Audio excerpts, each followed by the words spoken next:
Welcome. Good morning to you. 7:43, a major victory for rideshare companies as voters approve Prop 22. Fox 5 legal analyst Wendy Patrick joining us now to explain what legal challenges may still lie ahead. Wendy, good morning.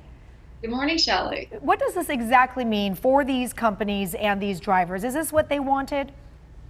Well, it is certainly what the drivers wanted, Shelley, and it's also what many of the riders wanted in terms of passengers. I mean, think about this. We have really become accustomed to relying on rideshare companies like Uber, like Lyft, to get around, especially because taxis had become so expensive. So it's interesting that this was a lawsuit that was presumably for the benefit of the drivers who were not receiving some of the benefits they would otherwise be entitled to if they were employees, when actually the stakeholders that were going to be affected by the results of this lawsuit included so many more people. So many of the drivers, although they weren't receiving some of the benefits they might be entitled to if they were employees, loved the flexibility of the gig economy. This is the survival of the side hustle. And for now, it looks like they are surviving. So that 58% of people casting their ballot, people are saying yes. That does remain the same. There you have the numbers there.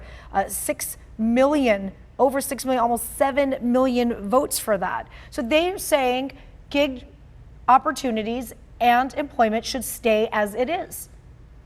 That's right. Even though it's hard to argue with the fact that they sure look, at least under some models, like employees. So that's what makes this victory, I suppose, even more of an advantage for the drivers. Because many of them, even though they fully understood that they weren't getting the benefits they might otherwise be entitled to, loved the flexibility of having this as a side job. For many of them, and I know we always ask our drivers this when we're actually in the car, for many of them, it's not their main job. They do want to do it on the side. They want to set their own hours. And for them, it is worth giving up a little bit of the protections, many would say a lot of protections, that they would otherwise be entitled to in order to maintain that independence. And that is what the voters really, I guess, validated here. And I hesitate because I know a lot of people just like taking Uber and Lyft in California, but that's what the voters overwhelmingly supported. I know that's what the voters say, Wendy, but do you see legal challenges once the ballots are cast and decisions are made? Now what happens legally? Can this go to court? Well, as a lawyer, Shelley, as you know from going to law school, there's always going to be legal challenges, no matter which way it comes out. And this is an area where the law has changed significantly already in the last couple of years. So who's to say that we won't still argue over independent contractor versus employee and what types of industry should be able to utilize both? And is it wage theft if somebody isn't being paid for the job that they seem to be doing, regardless of what you call them? So I would guess that we will continue to see this occur, particularly because rideshare and app-based services are so important. And think about the implications, Shelley. It's not just Uber and Lyft.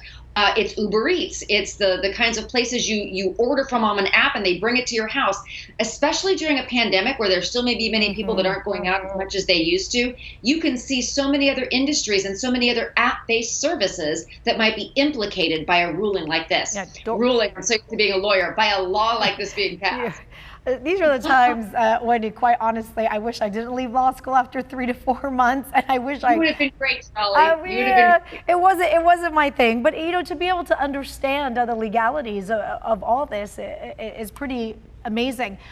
The Yes campaign, Wendy, outspent the No campaign by 20-1 margin. From what I heard, there was a record set in the amount of money that was spent on this.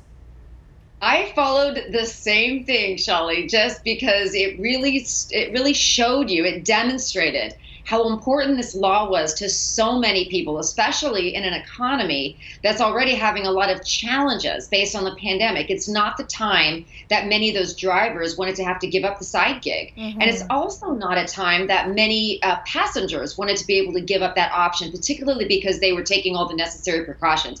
Now, I don't know, most of us would probably still think that's a little risky, but nonetheless, going forward, it was amazing. It was astonishing how much money was poured into this law. It was like 200 million?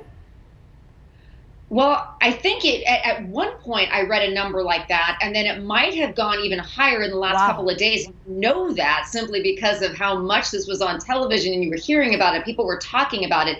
Just goes to show you how important it was. But your earlier question about further litigation, probably will see some of the attempted leveling of the playing field in terms of, well, are there other industries where we should re-examine whether we reclassify, whether that's by an assembly bill, a Senate bill, a proposition, however we want to do it, or as you asked, just a legal challenge. Do we want to really make sure we reclassify people properly, or are there economies like this one where it made sense to remain the way they were? No.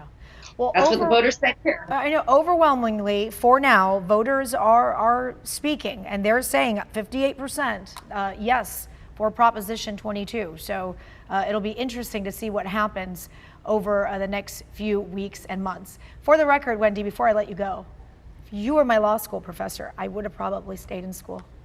Oh, God bless you, Shelley. You would have been the model students. Oh, thank you. Good to see you, Wendy.